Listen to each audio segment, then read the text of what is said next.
Hello mga mare! For today's video tayo magagawa ng sotanghon soup. Dahil dumaan nga sa FYP ko si Nanay Rosa. Dahil napakalayo din naman natin sa Quiapo mga mare, di tayo magluluto na lamang. Siya, comment nga ka dyan mga mare kung kilala nyo din si Nanay Rosa.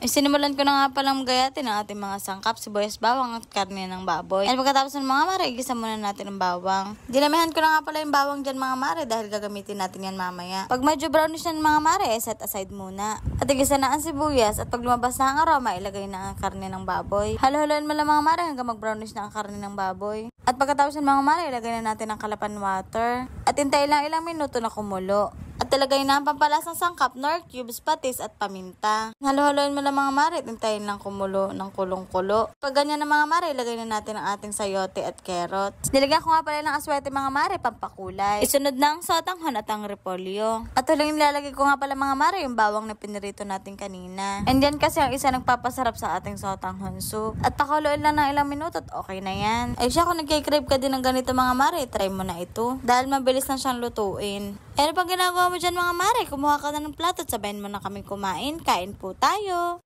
Ayun lang naman mga mare. Kung nagustuhan mong aking mga cooking vlog, follow for more. Salamat!